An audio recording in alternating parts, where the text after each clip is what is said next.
Hello students, welcome to national academy. നമ്മൾ ഇന്ന് വന്നിട്ടുള്ളത് സയൻസ് ആൻഡ് ടെക്നോളജിയുടെ രണ്ടാമത്തെ ലൈവ് ക്ലാസ്. അപ്പോൾ മുമ്പ് ഒരു ലൈവ് ക്ലാസ്സിൽ നമ്മൾ ഡീറ്റെയിൽഡ് ആയിട്ട് കുറച്ച് ചാപ്റ്ററുകളിലെ പ്രധാനപ്പെട്ട ക്വസ്റ്റ്യൻസ് നമ്മൾ ഡിസ്കസ് ചെയ്തിരുന്നു. ഇന്ന് നമ്മൾ ചെയ്യുന്നത് നമ്മുടെ രണ്ടാമത്തെ ഈ ഒരു ലൈവിൽ നമ്മൾ ചെയ്യുന്നത് നമ്മുടെ വളരെ പ്രധാനപ്പെട്ട ചില ചാപ്റ്ററുകൾ, അതിലെ പ്രധാനപ്പെട്ട ചില ക്വസ്റ്റ്യൻസുമാണ്. ഏതൊക്കെ ടൈപ്പ് ക്വസ്റ്റ്യൻസ് വരാനാണ് സാധ്യതയുള്ളത്, അതിന് ആൻസറുകൾ നമ്മൾ എങ്ങനെയാണ് ചെയ്യേണ്ടത് എന്നുള്ള കാര്യങ്ങളാണ് നമ്മൾ ഡിസ്കസ് ചെയ്യേണ്ടത്. ഓക്കെ, അപ്പോൾ നമ്മുടെ ആദ്യമായിട്ട് ചെയ്യാൻ പോകുന്ന കാര്യം എന്ന് പറയുന്നത് നമ്മുടെ കെമിക്കൽ ബോണ്ടിങ് എന്ന് പറയുന്ന ചാപ്റ്ററിൽ നിന്നും കെമിക്കൽ ബോണ്ടിങ് എന്ന് പറയുന്ന ചാപ്റ്ററിലെ ക്വസ്റ്റ്യൻസ് ആണ് നമ്മൾ ആദ്യമായിട്ട് ഡിസ്കസ് ചെയ്യാൻ പോകുന്നത്.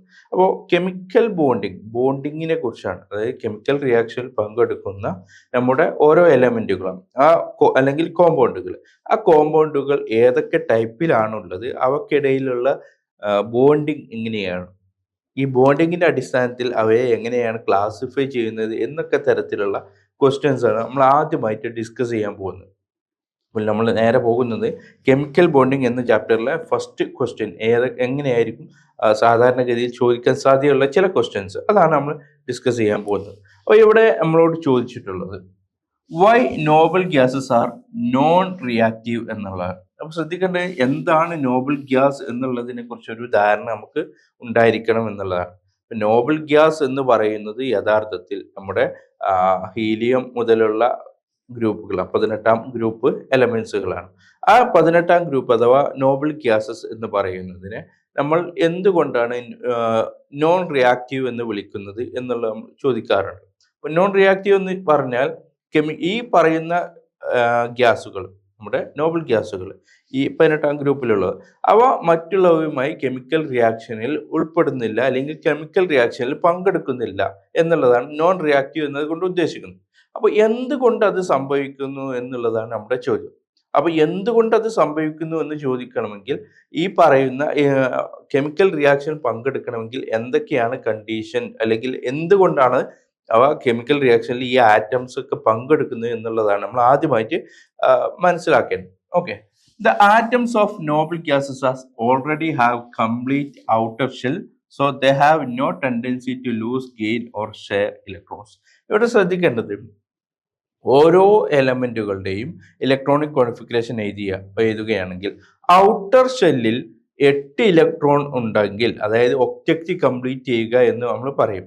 അങ്ങനെ ഔട്ടർ ഷെല്ലിൽ 8 ഇലക്ട്രോണുകൾ ഉണ്ടെങ്കിൽ അവയെ നമ്മൾ ഒബ്ജക്റ്റ് കംപ്ലീറ്റ് ആയി എന്ന് പറയും.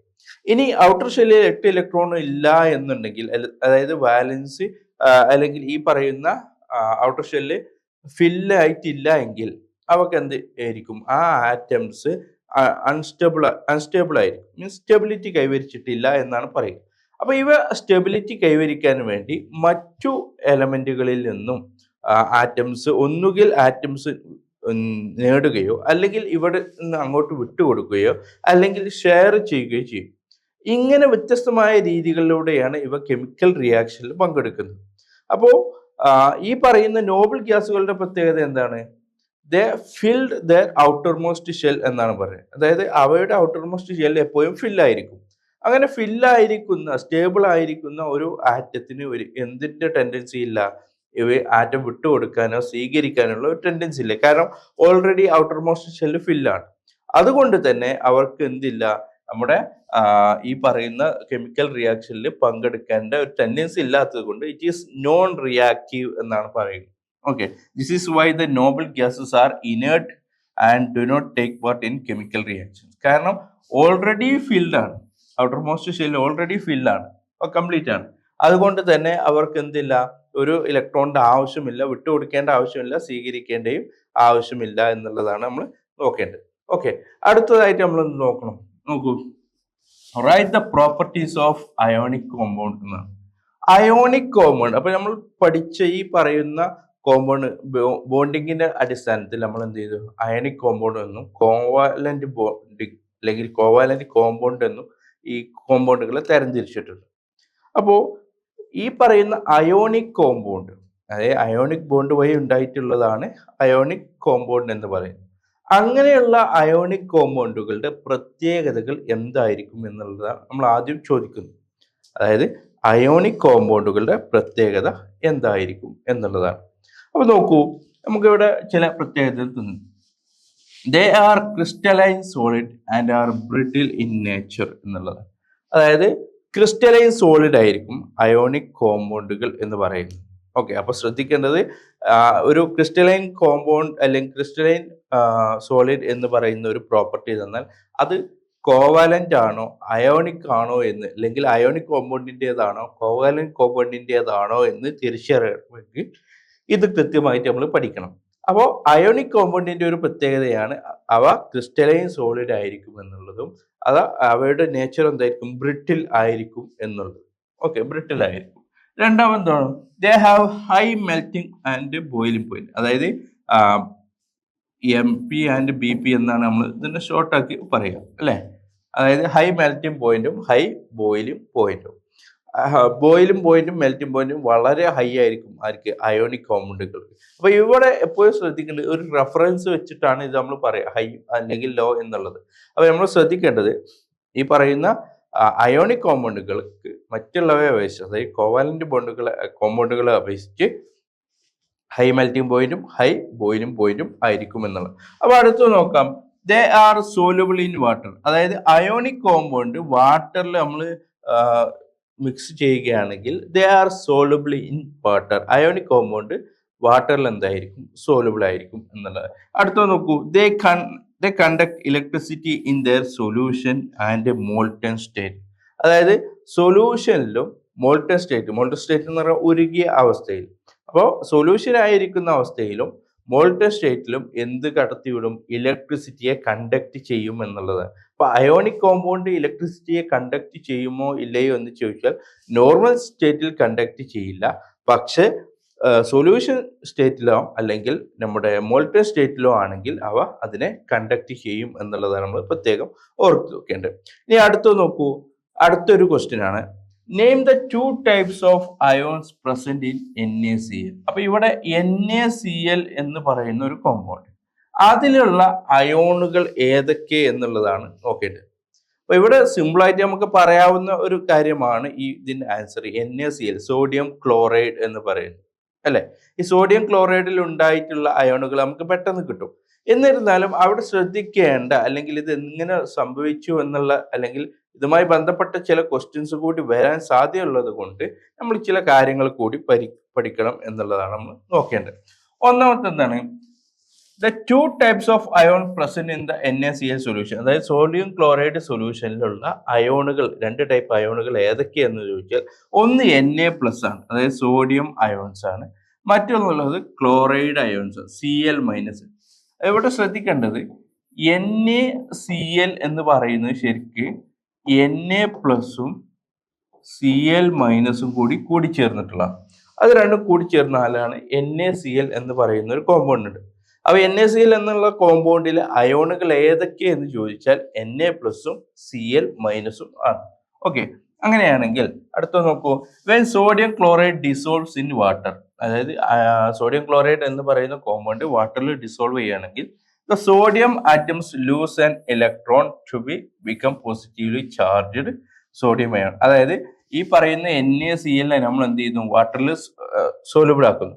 അപ്പൊ ഈ Na എന്ന് പറയുന്നത് എന്തായിട്ട് മാറും, ഒരു ഇലക്ട്രോണിനെ വിട്ടുകൊടുത്തുകൊണ്ട് Na+ ആയിട്ട് മാറും, അതായത് സോഡിയം അയോൺ ആയിട്ട് മാറും. അതേസമയം Cl എന്തായിട്ട് മാറും, ഈ Cl എന്ന് പറയുന്ന ഒരു ഇലക്ട്രോണിനെ സ്വീകരിച്ചുകൊണ്ട്, while the chloride atoms gain an electron to become negatively charged chloride ion. Cl- ആകാൻ വേണ്ടി എന്ത് ചെയ്യുന്നു, അതൊരു ഇലക്ട്രോണിനെ സ്വീകരിക്കും. അപ്പൊ NaCl എന്ന് പറയുന്ന കോമ്പൗണ്ടിനെ നമ്മുടെ സൊല്യൂഷനിൽ മിക്സ് ചെയ്യുകയാണെങ്കിൽ, അല്ലെങ്കിൽ അത് വാട്ടറിൽ ഡിസോൾവ് ചെയ്യുകയാണെങ്കിൽ Na+ഉം Cl- ആയിട്ട് മാറുന്നു എന്നുള്ളതാണ് ഇവിടെ ശ്രദ്ധിക്കേണ്ട കാര്യം. ഓക്കെ, എങ്ങനെ അപ്പൊ ഈ ഒരു അവസ്ഥ തന്നെയാണ് മറ്റു കോമ്പൗണ്ടുകൾക്കും വരുന്നത്, അതിലെ അയോണുകൾക്ക് മാറ്റം ഉണ്ടാകും എന്ന് മാത്രമാണ് ശ്രദ്ധിക്കേണ്ടത്. ഓക്കെ, അടുത്തതായിട്ട് നമുക്ക് നോക്കാനുള്ള NaCl കുറിച്ച് തന്നെയാണ്. NaCl, why NaCl is a bad conductor of electricity in solid state.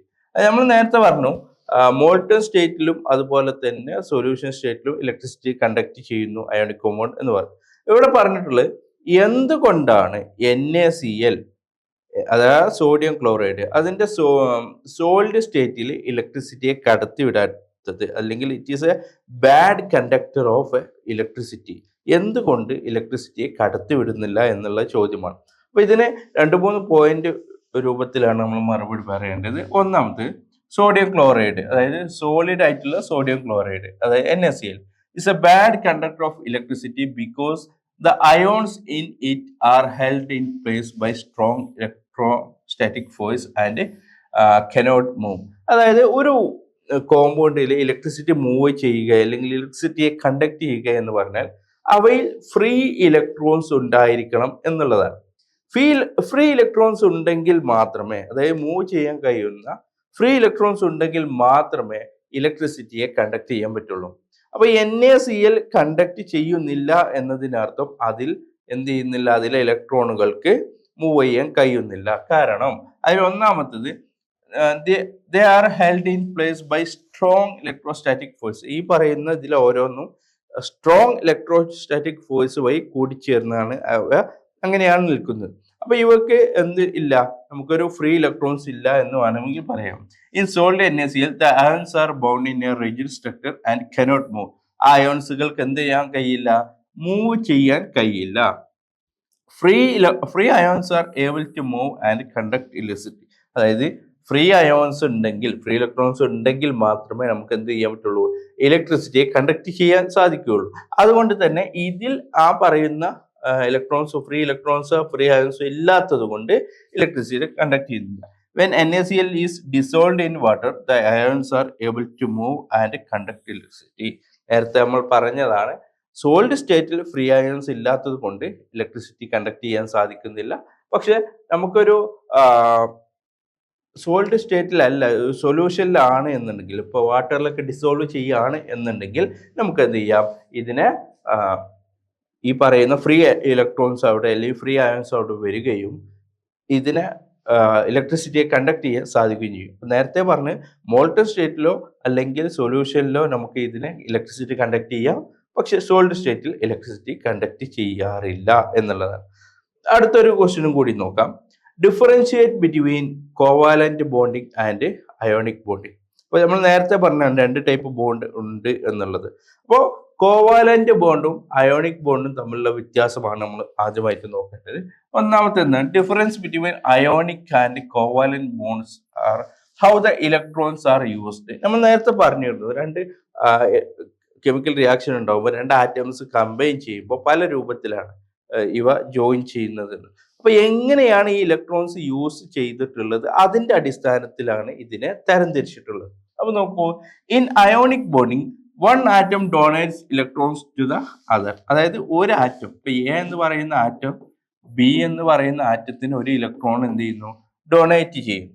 അതാണ് അയോണിക് ബോണ്ടിങ്ങിൽ നടക്കുന്നത്. പക്ഷെ കോവാലന്റ് ബോണ്ടിങ്ങിൽ എന്താണ്, എ എന്ന ബോണ്ടും ബി എന്ന ബോണ്ടും തമ്മിൽ ഷെയർ ചെയ്യുകയാണ് ചെയ്യുന്നത്. The share electrons. അപ്പോൾ ഇങ്ങനെ 2 വ്യത്യസ്തമായിട്ടുള്ള രീതിയിലാണ് ആറ്റംസ് കമ്പൈൻ ചെയ്യുന്നത് എന്നതുകൊണ്ട് തന്നെ അവയുടെ കോമ്പൗണ്ട് ഇതിന്റെ അടിസ്ഥാനത്തിൽ നമ്മൾ വ്യത്യസ്തമാക്കി മാറ്റിയിരിക്കും.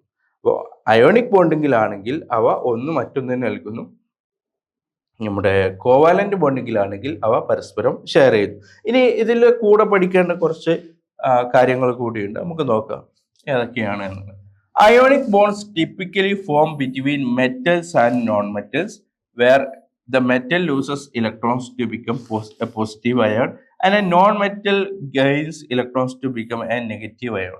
അപ്പോൾ ഇവിടെ ശ്രദ്ധിക്കേണ്ടത്, സാധാരണ നമ്മുടെ അയോണിക് ബോണ്ട് ഉണ്ടാകാറുള്ളത് മെറ്റൽസും നോൺ മെറ്റൽസിനും ഇടയിലാണ്. അങ്ങനെ മെറ്റൽസും നോൺ മെറ്റൽസും കമ്പൈൻ ചെയ്യുമ്പോൾ അവിടെ ശ്രദ്ധിക്കേണ്ടത്, metal loses electron to become a positive ion. അതായത് മെറ്റൽ ഒരു ഇലക്ട്രോണിനെ നഷ്ടപ്പെടുത്തും. അപ്പൊ ഇലക്ട്രോൺ നഷ്ടപ്പെടുത്തും, അത് പോസിറ്റീവ് അയോൺ ആയിട്ട് മാറും അല്ലെ. അതേപോലെ നോൺ മെറ്റൽ എന്ത് ചെയ്യുന്നു, ഒരു ഇലക്ട്രോണുകളെ സ്വീകരിക്കുന്നു. ആ സ്വീകരിക്കുമ്പോൾ അത് നെഗറ്റീവ് അയോൺ ആയിട്ട് മാറുന്നു. ഇതാണ് അയോണിക് ബോണ്ടിങ്ങിൽ നടക്കുന്നത്. പക്ഷെ കോവാലന്റ് ബോണ്ടിങ്ങിൽ they usually occur between non metals. അതായത് നോൺ മെറ്റൽസ് തമ്മിലാണ് ഇവ കോവാലന്റ് ബോണ്ടിങ് സാധാരണ നടക്കാറുള്ളത്. With similar electronegativity where they share electrons to achieve stability. അതായത് 2 പേർക്കും സ്റ്റെബിലിറ്റി അച്ചീവ് ചെയ്യണം. അയോണിക്കിലും അങ്ങനെ തന്നെയാണ്, ഇവിടെ രണ്ടുപേർക്കും സ്റ്റെബിലിറ്റി അച്ചീവ് ചെയ്യാൻ വേണ്ടി പരസ്പരം ആറ്റംസിനെ ഷെയർ ചെയ്യുന്ന ഒരു രീതിയാണ് നമ്മുടെ കോവാലന്റ് ബോണ്ടിങ്ങിൽ ഉള്ളത് എന്നാണ് നമ്മൾ ശ്രദ്ധിക്കേണ്ടത്.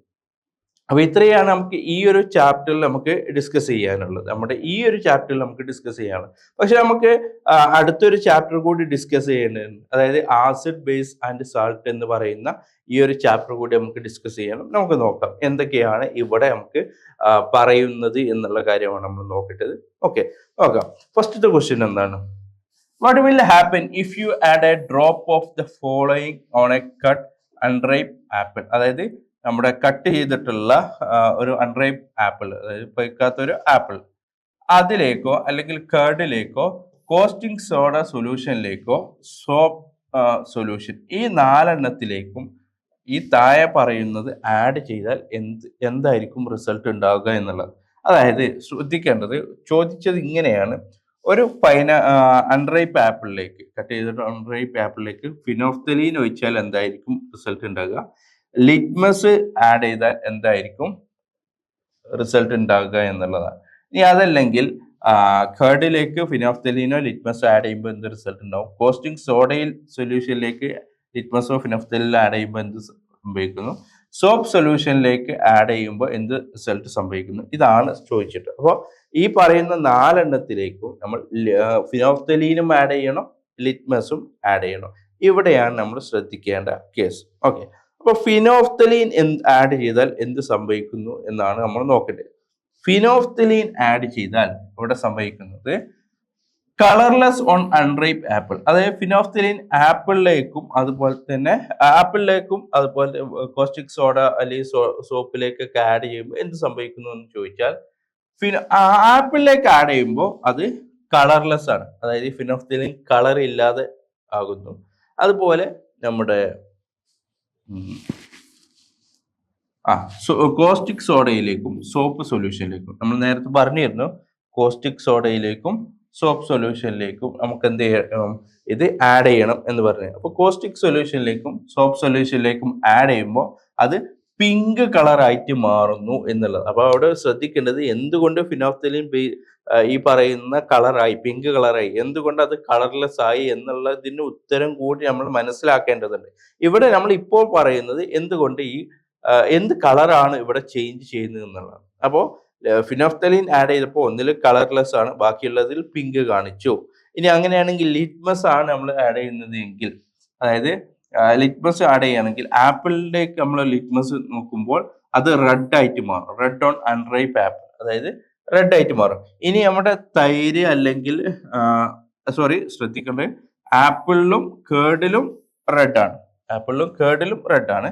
And blue in solutions of caustic soda and soap solution, soap സൊല്യൂഷനിലേക്കും അതുപോലെ തന്നെ കോസ്റ്റിക് സോഡ സൊല്യൂഷനിലേക്കും ഈ പറയുന്ന ലിറ്റ്മസ് നമ്മൾ ആഡ് ചെയ്യുകയാണെങ്കിൽ നമുക്ക് എന്ത് കിട്ടുന്നു, അത് ബ്ലൂ കളറായിട്ട് മാറുന്നു. അപ്പൊ ആപ്പിളും കേർഡിലും അതെന്താണ്, റെഡ് കളറാകുന്നു. അപ്പൊ ലിറ്റ്മസ് ടേൺസ് റെഡ്. ഇവിടെ രണ്ടാമത്തിൽ ആഡ് ചെയ്യുമ്പോൾ നമുക്ക് എന്ത് കിട്ടും, ബ്ലൂ ആയിട്ട് മാറുന്നു.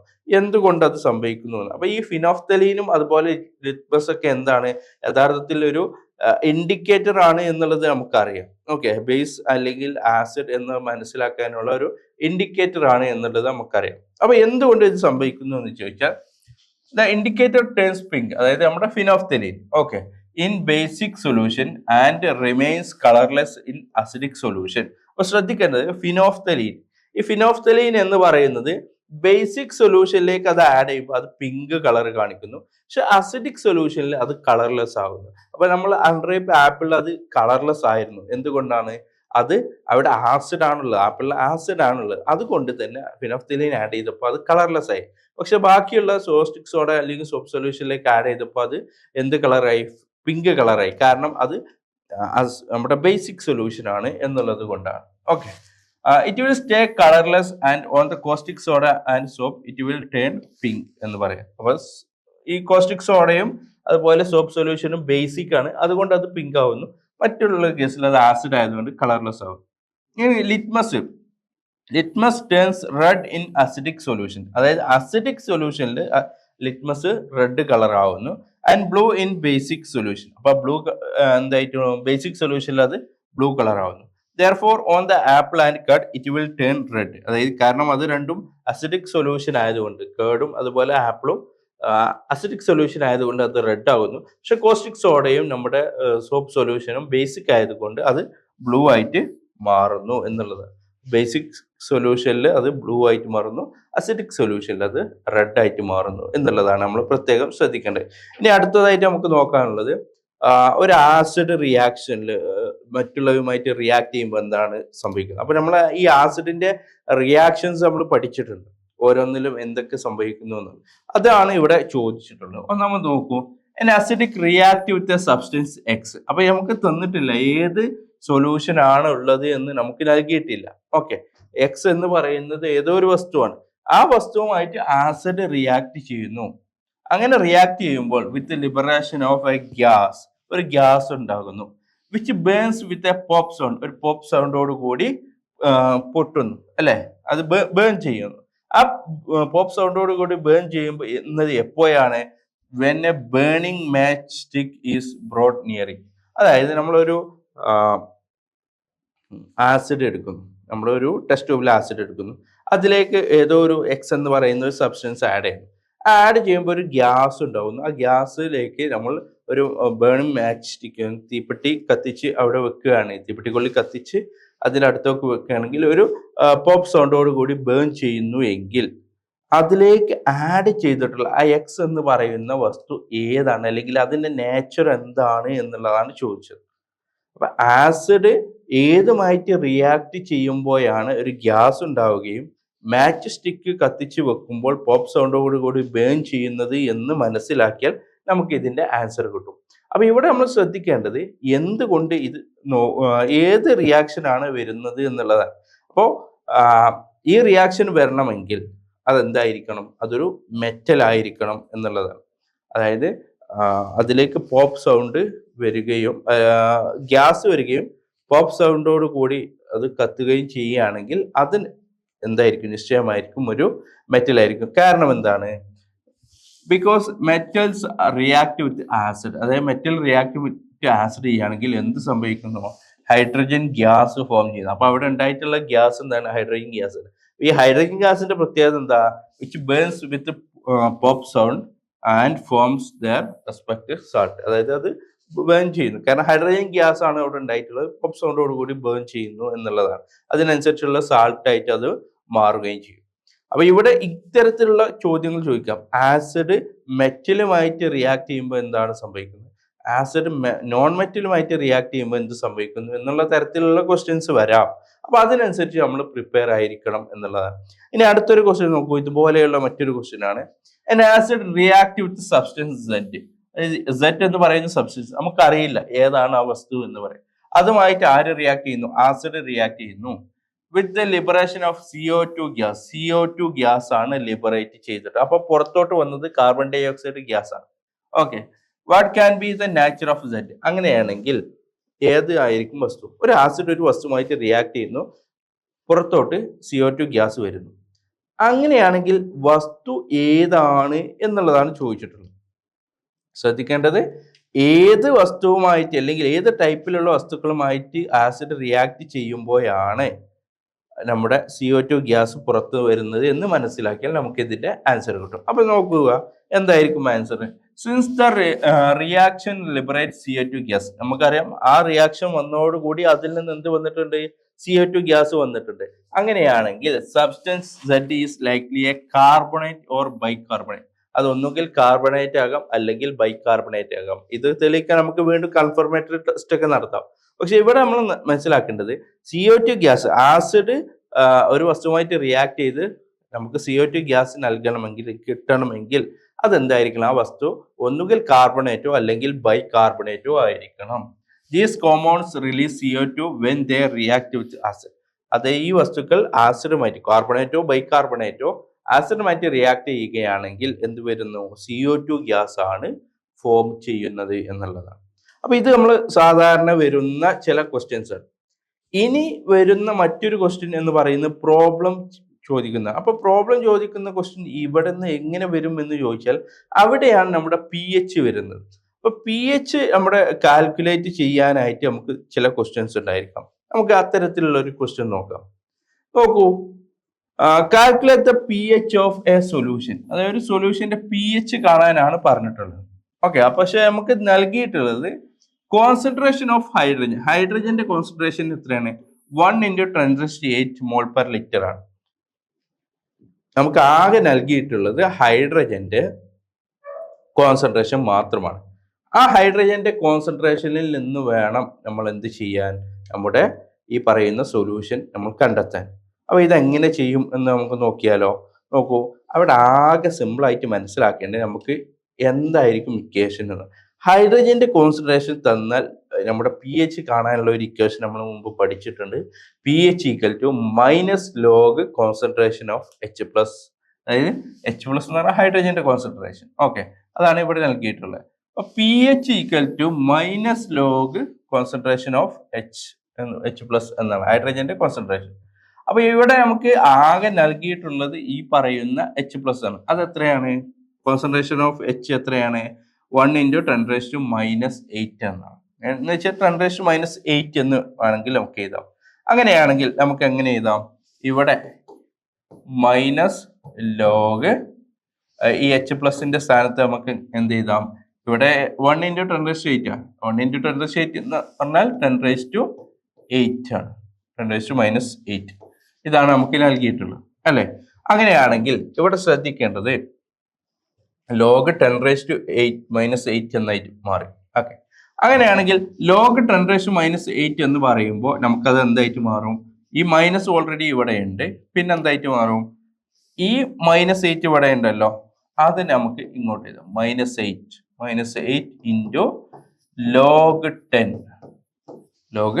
ആവും. -8 × log 10. ഈ log 10 എന്ന് പറയുന്നത് എത്രയാണ് വാല്യൂ? നമുക്കറിയാവുന്ന ഒരു വാല്യൂ ആണ്. log 10 എന്ന് പറഞ്ഞാൽ അത് 1 ആണ്. അപ്പൊ നമുക്ക് ഇവിടെ എന്താണ് വന്നത്? Minus into minus. ഓക്കെ, അപ്പൊ മൈനസ് എത്ര ആയിട്ട് മാറി? അത് 8 ആയിട്ട് മാറി. ×1. അപ്പൊ 8 × 1 എന്ന് പറഞ്ഞാൽ അത് എത്രയാണ്? 8 ആണ്. ശ്രദ്ധിക്കേണ്ടത് ഈ ഒരു ഇക്വേഷൻ ആണ് നമ്മൾ ശ്രദ്ധിക്കേണ്ടത്. എച്ച് എത്രയാണ് എന്നുള്ളത് നമുക്ക് നൽകിയാൽ അതിനനുസരിച്ച് അത് സബ്സ്റ്റിറ്റ്യൂട്ട് ചെയ്താൽ കൃത്യമായിട്ട് നമുക്ക് അതിന്റെ വാല്യൂസ് കിട്ടുന്നതായിരിക്കും. ഓക്കെ, അപ്പൊ ഇത്രയാണ് നമുക്ക് ഈ ഒരു ഭാഗത്ത് പ്രോബ്ലത്തിന്റെ രീതിയിൽ കുറച്ച് വരാവുന്ന ക്വസ്റ്റ്യൻസ് എന്നുള്ളത്. ഇനി ഈ ഒരു ഭാഗത്ത് നിന്ന് ചോദിക്കുന്ന മറ്റൊരു ക്വസ്റ്റ്യൻ ഏതാണ് എന്ന് ചോദിച്ചാൽ നമുക്ക് ഡിഫറൻഷിയേറ്റ് ചെയ്യാനുള്ള ഒരു ചോദ്യം സ്ഥിരമായിട്ട് ചോദിക്കാറുണ്ട്. ഏതാണ്? Differentiate between strong and weak acid and give 1 example for each എന്നുള്ളത്. അപ്പോൾ സ്ട്രോങ് ആസിഡും അതുപോലെ തന്നെ വീക്ക് ആസിഡും, സ്ട്രോങ് ആസിഡും വീക്ക് ആസിഡും എന്താണ് എന്ന് ഡിഫറൻഷിയേറ്റ് ചെയ്യാനും അതിന് ഓരോന്നിനും ഓരോ എക്സാമ്പിൾ നൽകാനുമാണ്. അപ്പോൾ നമ്മൾ ആദ്യം എന്താണ് സ്ട്രോങ് ആസിഡ്, എന്താണ് വീക്ക് ആസിഡ് എന്ന് കൃത്യമായിട്ട് മനസ്സിലാക്കുക എന്നുള്ളത്. അപ്പോൾ സ്ട്രോങ് ആസിഡ് എന്ന് പറയുന്നത്, strong acid completely dissociate in water producing A large amount of hydrogen ions, while weak acid only partially dissociate producing a small amount of H+ ion എന്നാണ്. അപ്പോൾ എത്രത്തോളം ഡിസോസിയേറ്റ് ചെയ്യുന്നു വാട്ടറിൽ എന്നതിനെ അടിസ്ഥാനമാക്കിയിട്ടാണ് നമ്മൾ സ്ട്രോങ് ആസിഡ് എന്നും വീക്ക് ആസിഡ് എന്നും സൂചിപ്പിക്കുന്നത്. അപ്പോൾ സ്ട്രോങ് ആസിഡിന്റെ പ്രത്യേകത എന്താണ്? It completely dissociate in water എന്നുള്ളത്. അങ്ങനെ കംപ്ലീറ്റ്ലി ഡിസോസിയേറ്റ് ഇൻ വാട്ടർ എന്ന് പറയുമ്പോൾ നമുക്ക് അവിടെ നിന്നും എന്ത് പ്രൊഡ്യൂസ് ചെയ്യുന്നു? നമ്മുടെ ഹൈഡ്രജൻ അയോൺസ് പ്രൊഡ്യൂസ് ചെയ്യുന്നു. ഒരു large amount of hydrogen ions ആയിരിക്കും അവിടെ പ്രൊഡ്യൂസ് ചെയ്യുന്നത്. എന്നാൽ നമ്മുടെ വീക്ക് ആസിഡിന്റെ കേസിൽ ഇറ്റ് ഡിഫറൻഷിയേറ്റ് അല്ലെങ്കിൽ ഇറ്റ് ഓൺലി പാർഷ്യലി ഡിസോസിയേറ്റ് എന്നുള്ളതാണ്. അതായത് ചെറിയ ഭാഗം മാത്രമേ വാട്ടറിൽ ഡിസോസിയേറ്റ് ചെയ്യുന്നുള്ളൂ. അതുകൊണ്ട് തന്നെ H+ന്റെ അളവ് വളരെ കുറവായിരിക്കും. ഇതാണ് സ്ട്രോങ് ആസിഡും വീക്ക് ആസിഡും തമ്മിലുള്ള ഒരു കമ്പാരിസൺ എന്ന് പറയും. പിന്നെ നമ്മളോട് ചോദിച്ചിട്ടുള്ളത് ഇതിന്റെ എക്സാമ്പിൾസ് ആണ്. അപ്പൊ ഇവിടെ നമ്മൾ ശ്രദ്ധിക്കേണ്ടത് ഒരുപാട് എക്സാമ്പിൾസ് നമ്മൾ പഠിച്ചു വെക്കുക എന്നുള്ളതാണ്. ഒരുപാട് എക്സാമ്പിൾ പഠിച്ചു വെച്ചാൽ അതിൽ ഏത് ചോദിച്ചാലും നമുക്ക് ആൻസർ ചെയ്യാൻ പറ്റും എന്നുള്ളത്. അപ്പൊ നോക്കാം ഓരോന്നിന്റെയും എക്സാമ്പിൾസ്. സ്ട്രോങ് ആസിഡ് എന്ന് പറയുമ്പോൾ ഒന്ന് ഹൈഡ്രോക്ലോറിക് ആസിഡ് ആണ്. ഓക്കെ, HCl എന്ന് പറയുന്നത്. പിന്നെ നൈട്രിക് ആസിഡ് ഉണ്ട്, സൾഫ്യൂരിക് ആസിഡ് അഥവാ H2SO4, ഹൈഡ്രോബ്രോമിക് ആസിഡ് അതായത് ഹൈഡ്രോക്ലോറിക് ആസിഡ് പോലെ തന്നെ അതായത് നമ്മുടെ HX എന്ന് പറയുന്ന എക്സിന്റെ സ്ഥാനത്ത് നമുക്ക് എന്ത് ചെയ്യാം? ക്ലോറിനും ബ്രോമിനും അയഡിനോ ഏതും ചേർക്കാം. ഓക്കെ, അപ്പൊ ഹൈഡ്രോക്ലോറിക്, ഹൈഡ്രോബ്രോമിക്, ഹൈഡ്രോ അയഡിക് ചേർക്കാം. പിന്നെ പെർ ക്ലോറിക് ആസിഡ് ഉണ്ട്, അതുപോലെ തന്നെ ക്ലോറിക് ആസിഡും. ഇതെല്ലാം നമ്മുടെ സ്ട്രോങ് ആസിഡിന്റെ എക്സാമ്പിൾസ് ആണ്. അങ്ങനെയാണെങ്കിൽ വീക്ക് ആസിഡിന്റെ എക്സാമ്പിൾസ് ഏതായിരിക്കും? നോക്കൂ, അസറ്റിക് ആസിഡ്, CH3COOH എന്ന് പറയുന്ന അസറ്റിക് ആസിഡ്, അതുപോലെ ഓക്സാലിക് ആസിഡ്, പിന്നെ phosphoric acid and nitrous acid. അവിടെ ശ്രദ്ധിക്കേണ്ടത്, നൈട്രിക് ആസിഡ് സ്ട്രോങ് ആസിഡ് ആണെങ്കിൽ നൈട്രസ് ആസിഡ് വീക്ക് ആസിഡ് ആണ്. ആൻഡ് മെഥനോയിക് ആസിഡ്, അതിനെ നമ്മൾ വിളിക്കുന്ന കോമൺ നെയിം എന്താണ്? ഫോർമിക് ആസിഡ് ആണ്. പിന്നെ അതുപോലെ അസ്കോർബിക് ആസിഡ്, അതായത് നമ്മുടെ വിറ്റാമിൻ സിയിൽ അടങ്ങിയിട്ടുള്ള അസ്കോർബിക് ആസിഡ് എന്ന് പറയുന്നത്. അപ്പോൾ ഇതൊക്കെ നമ്മുടെ സ്ട്രോങ് ആസിഡിനും അതുപോലെ തന്നെ വീക്ക് ആസിഡിനുമായിട്ടുള്ള എക്സാമ്പിൾസ് ആണ്. അപ്പോൾ ഇത് പ്രത്യേകം പഠിച്ചു വെക്കുക എന്നുള്ളത് ഇമ്പോർട്ടൻ്റ് ആണ്. അപ്പോൾ ഇത്രയാണ് ഈ ഒരു ചാപ്റ്ററിലുള്ളത്. ഇനി നമുക്ക് അടുത്തൊരു ചാപ്റ്ററിൽ പ്രധാനപ്പെട്ട കുറച്ച് ക്വസ്റ്റ്യൻസ് കൂടി നമുക്കൊന്ന് ഡിസ്കസ് ചെയ്തേക്കാം. അതായത് ഫോഴ്സ് ആൻഡ് മോഷൻ എന്ന് പറയുന്നു. അപ്പൊ ഇവിടെ പലതരത്തിൽ, ഒന്ന് ഡയറക്റ്റ് സ്റ്റേറ്റ് ചെയ്യാനുള്ള ക്വസ്റ്റ്യൻസ് ചോദിക്കാം, അല്ലെങ്കിൽ പ്രോബ്ലം ചോദിക്കാം. നമുക്ക് രണ്ടും ഒന്ന് ചെയ്തു നോക്കാം. ഒന്നാമത് ചോദിച്ചിട്ട് state Newton's second law of motion ആണ്. സെക്കൻഡ് ലോ ഓഫ് മോഷൻ ആണ് നമ്മളോട് ചോദിച്ചിട്ടുള്ളത്. ന്യൂട്ടന്റെ സെക്കൻഡ് ലോ ഓഫ് മോഷൻ, രണ്ടാം ചലന നിയമമാണ് ചോദിച്ചിട്ടുള്ളത്. അപ്പൊ രണ്ടാം ചലന നിയമം ചോദിക്കുകയാണെങ്കിൽ നമുക്ക് അവിടെ എഴുതേണ്ട അതിന്റെ കൃത്യമായിട്ടുള്ള ഡെഫിനിഷൻ ആണ് നമ്മൾ നോക്കേണ്ടത്. Second law of motion states that the rate of change of momentum of a body, അതായത് ഒരു ബോഡിയുടെ rate of change of momentum is directly proportional to the force acting on it and take place in the same direction as the force. അതായത് ഒരു വസ്തുവിൽ ഉണ്ടാകുന്ന rate of change of മൊമെന്റത്തിന്റെ ചേഞ്ചിന്റെ rate, അതായത് അതിൽ മൊമെന്റ് എത്ര കണ്ട് മാറുന്നു എന്നുള്ളത് അതിൽ അപ്ലൈ ചെയ്യുന്ന ഫോഴ്സിന് ഡയറക്ട്ലി പ്രൊപ്പോർഷണൽ ആയിരിക്കും. അപ്പോൾ ഫോഴ്സ് കൂടുന്നതിനനുസരിച്ച് അതിന്റെ മൊമെന്റത്തിന്റെ റേറ്റ് ഓഫ് ചേഞ്ച് കൂടുന്നു എന്നുള്ളത്. അത് മാത്രമല്ല, അത് അപ്ലൈ ചെയ്യുന്നത് അല്ലെങ്കിൽ അത് ആക്ട് ചെയ്യുന്നത് ഫോഴ്സിന്റെ സെയിം ഡയറക്ഷനിലും ആയിരിക്കും എന്നുള്ളതാണ്. ഇതാണ് അതിന്റെ സ്റ്റേറ്റ്മെന്റ് എന്ന് പറയുന്നത്. പക്ഷെ ഇതിൽ നിന്ന് ഉണ്ടായിത്തീരുന്ന ഇക്വേഷൻ എന്നതാണ് നമുക്ക് ഡിറൈവ് ചെയ്തെടുത്താൽ നമുക്ക് കിട്ടുന്ന ഇക്വേഷൻ എന്ന് പറയുന്നത് ഫേമസ് ആയിട്ടുള്ള F = ma എന്നുള്ളതാണ്. അപ്പൊ ഇവിടെ F എന്ന് പറയുന്നത് സൂചിപ്പിക്കുന്നത് നമ്മുടെ ഫോഴ്സ് ആണ്. ഓക്കെ, ഇവിടെ M എന്ന് സൂചിപ്പിക്കുന്നത് നമ്മുടെ മാസ് ആണ്. A എന്ന് പറയുന്നത് ആക്സിലറേഷൻ ആണ്. ഇതാണ് ഇവിടെ ശ്രദ്ധിക്കുന്നത്. F = ma എന്ന് പറയുന്നത്. അപ്പൊ ഇവിടെ ശ്രദ്ധിക്കുന്ന ഈ ഫോഴ്സിന്റെ നമ്മുടെ യൂണിറ്റ് എന്ന് പറയുന്നത് ന്യൂട്ടൺ ആണ്. N എന്നുകൊണ്ടാണ് അതിനെ സൂചിപ്പിക്കുന്നത്. അപ്പൊ F = ma എന്ന് പറയുന്ന ഇക്വേഷൻ വളരെ ഇമ്പോർട്ടൻ്റ് ആണ്. ഈ ഇക്വേഷനെ ബേസ് ചെയ്തിട്ട് നമ്മൾ പ്രോബ്ലം നമുക്ക് സോൾവ് ചെയ്യാൻ ചോദിക്കാറുണ്ട്. നമുക്ക് നോക്കാം ഏതൊക്കെ തരത്തിലുള്ള പ്രോബ്ലംസ് ആണ് അവിടെ ചോദിക്കുന്നതെന്ന് നോക്കാം എങ്ങനെ. അപ്പോൾ ഒരു ക്വസ്റ്റ്യൻ നമ്മുടെ ഇത് ബേസ് ചെയ്തിട്ടുള്ള ഒരു ക്വസ്റ്റ്യൻ ആണ്. നമ്മൾ തന്നിട്ടുള്ളത് what is the acceleration produced. അപ്പൊ ആക്സിലറേഷൻ ആണ് ചോദിച്ചിട്ടുള്ളത്. എങ്ങനെയാണ്? Produced by a force of 15 newton. 15 newton force exerted on a object of mass. 3 kilogram mass ഉള്ള ഒരു ബോഡിയിൽ 15 ന്യൂട്ടൺ ഫോഴ്സ് അപ്ലൈ ചെയ്താൽ അതിനുണ്ടാകുന്ന ആക്സിലറേഷൻ എത്രയാണ് എന്നുള്ളതാണ് നമ്മുടെ ചോദ്യം. അപ്പൊ നമുക്ക് കയ്യിലുള്ള ഇക്വേഷൻ F = ma എന്ന് പറയുന്ന ഇക്വേഷൻ ആണ്, അല്ലെ? F = ma എന്ന് പറയുന്നത്. അപ്പൊ ഇതിൽ നിന്ന് A ആണ് കാണേണ്ടത്. അപ്പൊ നമുക്ക് ഇക്വേഷൻ ഒന്ന് മാറ്റാം. A = F/m എന്ന് പറയുന്ന ഇക്വേഷൻ. അതൊക്കെ ആണല്ലോ. അപ്പൊ A = F/m എന്നുള്ളത് ക്ലിയർ ആണല്ലോ. പക്ഷെ നമുക്ക് വേണ്ടത് എന്താണ്? നൽകിയിട്ടുള്ള എന്തൊക്കെയാണ്? ന്യൂട്ടൺ എന്ന് പറയുന്ന ഫോഴ്സിന്റെ യൂണിറ്റ് ആണ്. അപ്പൊ 15 ന്യൂട്ടൺ ഫോഴ്സും അതുപോലെ 3 കിലോഗ്രാം മാസും ഉണ്ട്. അങ്ങനെയാണെങ്കിൽ നോക്കൂ, A = F/m. F എത്രയാണ് ഇവിടെ? 15 ആണ്. ഡിവൈഡഡ് ബൈ മാസ് എത്രയാണ്? 3 ആണ്. 15/3 എന്ന് പറയുന്നത് എത്രയായിരിക്കും? 5 ആണ്. 5 m/s² ആയിരിക്കും ആൻസർ ആയിട്ട് വരുന്നത്. ഓക്കെ, അപ്പൊ ഇത്രയുമാണ് നമ്മുടെ ഈ പറയുന്ന പ്രോബ്ലം നമുക്ക് ചെയ്യാറുള്ളത്. അപ്പൊ വളരെ ഈസി ആയിട്ട് F = ma എന്ന് പറയുന്ന ഒരു ഇക്വേഷനിൽ യൂസ് ചെയ്യാം. ഇനി ഇതുമായി ബന്ധപ്പെട്ട ഒരു ക്വസ്റ്റ്യൻ കൂടി ചെയ്താൽ നമുക്ക് ഈ ഒരു ഭാഗം ക്ലിയർ ആയിട്ട് നമുക്ക് കിട്ടും. What force accelerates A 50 kilogram mass at 5 m/s² എന്നുള്ളതാണ്.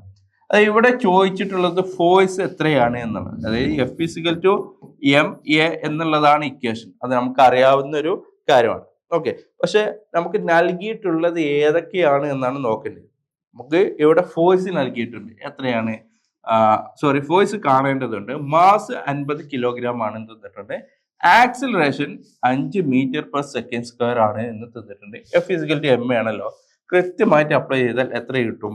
50 × 5 250 ന്യൂട്ടൺ ആയിരിക്കും ആൻസർ ആയിട്ട് വരുന്നത്. 250 ന്യൂട്ടൺ ആയിരിക്കും നമുക്ക് ആൻസർ ആയിട്ട് വരുന്നത്. ഓക്കെ, അപ്പൊ ഇത്രയുമാണ് നമുക്ക് ഈ പറയുന്ന ഭാഗത്ത് ചെയ്യാനുള്ള നമ്മുടെ പ്രോബ്ലംസ് എന്ന് പറയുന്നത്. ഓക്കെ, അപ്പോൾ ഫിസിക്കലി എം എ എന്ന് പറയുന്ന ഇക്വേഷൻ യൂസ് ചെയ്യുകയാണെങ്കിൽ നമുക്ക് ഒരുപാട് ആൻസറുകൾ ചെയ്യാനായിട്ട് സാധിക്കും. ഓക്കെ, ഒരുപാട് ആൻസറുകൾ ചെയ്യാനായിട്ട് പ്രോബ്ലം ബേസ് ചെയ്തിട്ട്, പ്രധാനപ്പെട്ട ഈ പറയുന്ന ഇക്വേഷൻ ബേസ് ചെയ്തിട്ട്, പിന്നെ നമ്മുടെ ലോ ഓഫ് കൺസർവേഷനും മൊമെന്റം എന്ന് പറയുന്ന ആ ഭാഗം ബേസ് ചെയ്തിട്ടായിരിക്കും ക്വസ്റ്റ്യൻസ് വരുന്നത്. അപ്പോൾ ഇത് കൃത്യമായിട്ട് പഠിക്കുക എന്നുള്ളത് ഇമ്പോർട്ടൻ്റ് ആണ്. നന്നായിട്ട് പഠിക്കുകയാണെങ്കിൽ എക്സാമിന് ഒരു ടെൻഷനും ഇല്ലാതെ എഴുതാൻ പറ്റും. അപ്പോൾ നമ്മുടെ നാഷണൽ അക്കാദമിയുടെ ലൈവ് ക്ലാസ് കൃത്യമായിട്ട് നിങ്ങൾ കാണുകയാണെങ്കിൽ നിങ്ങൾക്ക് നല്ലൊരു മാർക്ക് തന്നെ സ്കോർ ചെയ്യാനായിട്ട് നമുക്ക് സാധിക്കുന്നതാണ്. അപ്പോൾ നമ്മുടെ ഈ ഒരു ലൈവ് ഇവിടെ നമ്മൾ അവസാനിപ്പിക്കുകയാണ്. കാരണം ടൈം എന്ന് പറയുന്നത് കൃത്യമായിട്ട് നമുക്കറിയാം അല്ലേ? അത് കൃത്യമായിട്ട് ഫോളോ ചെയ്താലേ നമുക്ക് എല്ലാം പ്രോപ്പറായിട്ട് നടക്കുകയുള്ളൂ. അപ്പോൾ നമുക്ക് വീണ്ടും അടുത്തൊരു ലൈവിൽ കാണാം. അതുവരെ ഗുഡ് ബൈ.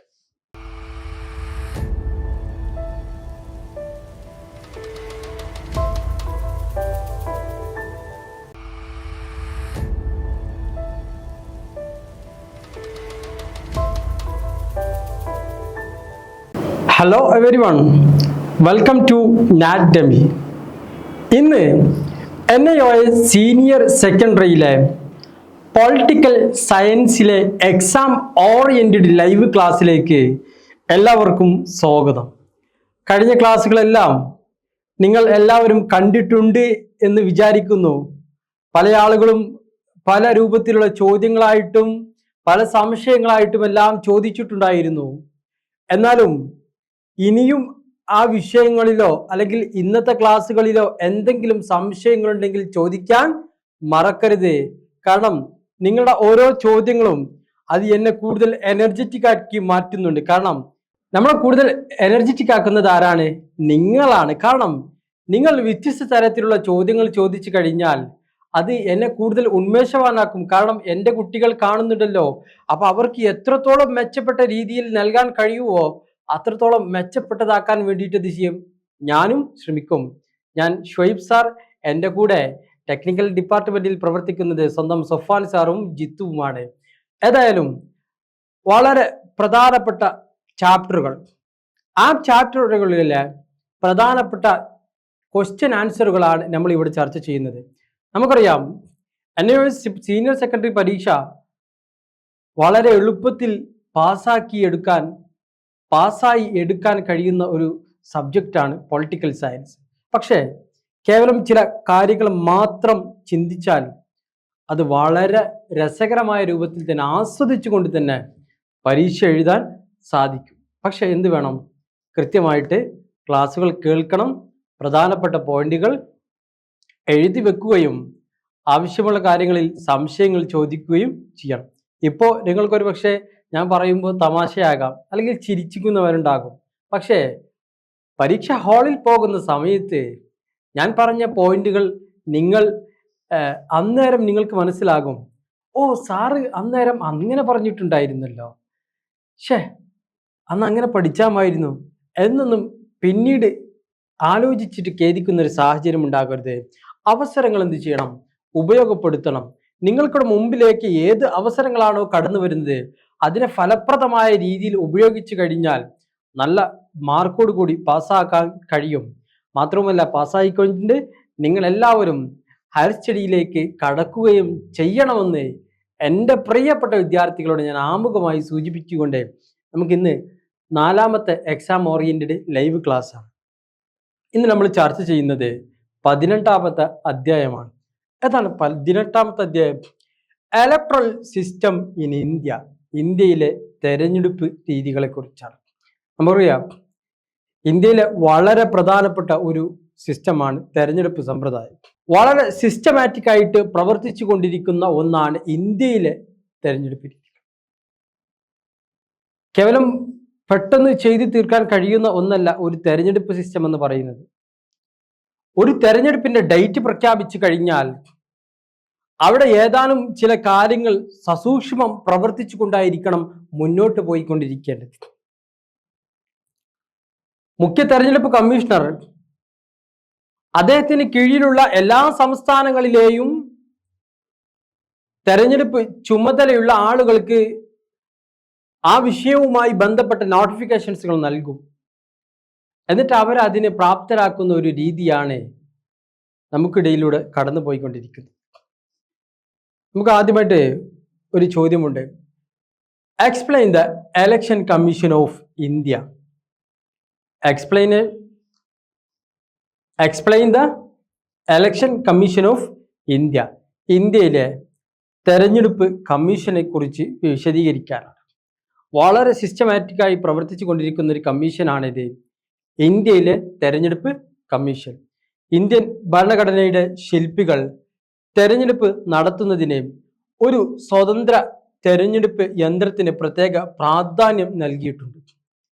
എല്ലാ തെരഞ്ഞെടുപ്പുകളുടെയും മേൽനോട്ടത്തിനും നിയന്ത്രണത്തിനും ഉത്തരവാദിയായ ഒരു തെരഞ്ഞെടുപ്പ് കമ്മീഷൻ തന്നെ ഇന്ത്യൻ ഭരണഘടന അനുശാസിക്കുന്നുണ്ട്. ആ ഭരണഘടന അനുശാസിക്കുന്ന തെരഞ്ഞെടുപ്പ് കമ്മീഷനാണ് രാജ്യത്ത് തെരഞ്ഞെടുപ്പ് നടത്തേണ്ടത്.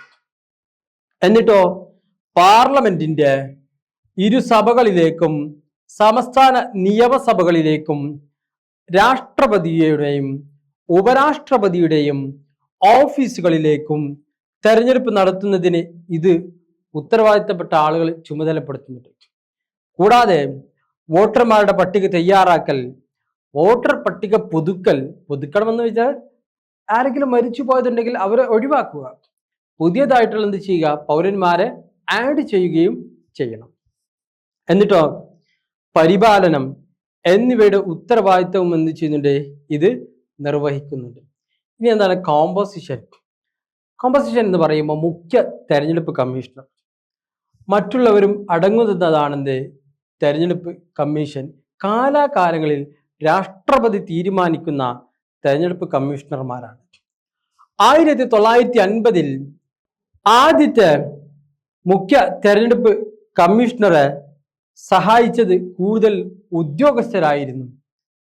1989 ഒക്ടോബർ 16 എന്ത് ചെയ്തു, രാഷ്ട്രപതി 2 തെരഞ്ഞെടുപ്പ് കമ്മീഷണർമാരെ കൂടി നിയോഗിക്കുകയും ചെയ്തു. ഇങ്ങനെ നിയമിച്ചതോടെ തെരഞ്ഞെടുപ്പ് കമ്മീഷൻ എന്തായി, ഒന്നിലധികം അംഗസംഘമായി. എന്നിട്ട് 2 തെരഞ്ഞെടുപ്പ് കമ്മീഷണർമാരിൽ മുതിർന്നയാൾ എന്ത് ചെയ്തു, അയാളെ മുഖ്യ തെരഞ്ഞെടുപ്പ് കമ്മീഷണറായിട്ട് നിയമിക്കുകയും ചെയ്തു. ഇതാണ് തെരഞ്ഞെടുപ്പ് കമ്മീഷന്റെ കോമ്പോസിഷൻ എന്ന് പറയുന്നത്. ഇനി രണ്ടാമതായി പറയുന്നത് what are the functions of election commission of India. ഇന്ത്യയിലെ തെരഞ്ഞെടുപ്പ് കമ്മീഷന്റെ ചുമതലകൾ എന്തൊക്കെയാണ് തെരഞ്ഞെടുപ്പ് കമ്മീഷന്റെ ചുമതലകൾ? പെട്ടെന്ന് പ്രവർത്തിക്കാൻ കഴിയുന്ന ഒന്നാണ് തെരഞ്ഞെടുപ്പ് കമ്മീഷൻ അല്ല. ആ തെരഞ്ഞെടുപ്പ് കമ്മീഷൻ എന്തുണ്ട്, ചില ചുമതലകൾ എന്ത് ചെയ്യേണ്ടതുണ്ട്, നിർവഹിക്കേണ്ടതുണ്ട്. ഒന്നാമതായി പറയുന്നത് പാർലമെന്റ് അംഗങ്ങൾ, നിയമസഭാംഗങ്ങൾ, പ്രസിഡന്റ്, വൈസ് പ്രസിഡന്റ് എന്നിവരെന്ത് ചെയ്യല്, തെരഞ്ഞെടുക്കലാണ്. 2 വോട്ടർ പട്ടിക തയ്യാറാക്കുക. വോട്ട് ചെയ്യാൻ ആളുകളെ അവിടെ ലിസ്റ്റ് എന്ത് ചെയ്യണം, തയ്യാറാക്കണം. ഓരോ സെൻസസിന് ശേഷവും ലോകസഭയിലേക്കും നിയമസഭയിലേക്കും ഉള്ള തിരഞ്ഞെടുപ്പുകൾക്ക് മുൻപും ആവശ്യമായ മാറ്റങ്ങൾ വരുത്തിക്കൊണ്ട് അവയെ പുതുക്കണം. മൂന്നാമതായി പറയുന്നത് രാജ്യത്തുടനീളം തെരഞ്ഞെടുപ്പ് പ്രക്രിയ മേൽനോട്ടം വഹിക്കണം. എല്ലാ സംസ്ഥാനത്തിലെയും തെരഞ്ഞെടുപ്പിന്റെ കൃത്യമായിട്ടുള്ള അതിന്റെ മേൽനോട്ടം വഹിച്ചുകൊണ്ട് മോണിറ്ററിങ് നടത്തിയിരിക്കണം. നാലാമതായി പറയുന്നത് വേണ്ടത്ര നേരത്തെ എന്ത് ചെയ്യണം, തെരഞ്ഞെടുപ്പ് വിജ്ഞാപനം പുറപ്പെടുവിക്കണം. അത് എങ്ങനെയാണോ കൃത്യമായിട്ട് നിരീക്ഷിച്ച് പരീക്ഷിച്ചതിന് ശേഷം എന്ത് ചെയ്യണം, ആവശ്യമായ രൂപത്തിലുള്ള വിജ്ഞാപനങ്ങൾ അതിന്റെ സമയാസമയം അനുസരിച്ച് എന്ത് ചെയ്യണം, പുറപ്പെടുവിക്കുകയും ചെയ്യണം. ഇനി അഞ്ചാമതായി പറയുന്നത് ഏതെങ്കിലും സംസ്ഥാനത്തിൽ ഏതെങ്കിലും തരത്തിലുള്ള അല്ലെങ്കിൽ ഏതെങ്കിലും സംസ്ഥാനത്തിലെ നിയമസഭകളിൽ അല്ലെങ്കിൽ നിയോജക മണ്ഡലങ്ങളിൽ ഏതെങ്കിലും തരത്തിലുള്ള തർക്കങ്ങളുണ്ടെങ്കിൽ ആ തർക്കങ്ങൾക്ക് കൃത്യമായിട്ടുള്ള പരിഹാരം നിർദ്ദേശിക്കാൻ വേണ്ടിയിട്ട് അല്ലെങ്കിൽ ആ തർക്കങ്ങൾ അന്വേഷിക്കുന്നതിന് വേണ്ടിയിട്ട് ഉദ്യോഗസ്ഥരെ നിയമിക്കുകയും ചെയ്യണം. ആറാമതായി പറയുന്നത് തിരഞ്ഞെടുപ്പ് പ്രക്രിയ തടയപ്പെടാൻ വീണ്ടും എന്ത് ചെയ്യണം? അങ്ങനെ എന്തെങ്കിലും പ്രശ്നങ്ങൾ സംഭവിച്ചാൽ, തടയപ്പെട്ട് കഴിഞ്ഞാൽ വീണ്ടും അവിടെ റീ എലക്ഷൻ എന്ത് ചെയ്യണം? നടത്തണം. വീണ്ടും തെരഞ്ഞെടുപ്പ് നടത്തിയിരിക്കണം. ഏഴാമതായി പറയുന്നത് ബാലറ്റ് പെട്ടികൾ സൂക്ഷിച്ച് വോട്ടുകൾ എണ്ണി തിട്ടപ്പെടുത്തേണ്ടത് അത് കമ്മീഷന്റെ ചുമതലയാണ്. വളരെ കൃത്യമായിട്ട് വളരെ ശ്രദ്ധിച്ചുകൊണ്ട് നിർവഹിക്കേണ്ട ഒരു പ്രവൃത്തി കൂടിയാണിത് ഈ തെരഞ്ഞെടുപ്പിന്റെ റിസൾട്ട് പ്രഖ്യാപിക്കുക എന്ന് പറയുന്നത്. റിപ്പോർട്ടും നിർദ്ദേശങ്ങളും സമർപ്പിക്കേണ്ടത് കമ്മീഷന്റെ ചുമതലയാണ്, അവരുടെ ബാധ്യത കൂടിയാണ്. എട്ടാമതായി പറയുന്നത് രാഷ്ട്രീയ കക്ഷികൾക്കും സ്ഥാനാർത്ഥികൾക്കും വോട്ടർമാർക്കും എന്ത് ചെയ്യണം? പെരുമാറ്റ ചട്ടത്തിലുള്ള മാർഗനിർദ്ദേശങ്ങൾ തെരഞ്ഞെടുപ്പ് കമ്മീഷൻ തയ്യാറാക്കണം. ഇനി പറയുന്നത് discuss the various types of election. ഇന്ത്യയിലെ വ്യത്യസ്ത തെരഞ്ഞെടുപ്പ് രീതികൾ എങ്ങനെയൊക്കെയാണ്? വ്യത്യസ്ത തരത്തിലുള്ള തെരഞ്ഞെടുപ്പ് സിസ്റ്റങ്ങൾ അല്ലെങ്കിൽ സമ്പ്രദായങ്ങൾ ഏതൊക്കെയാണ്?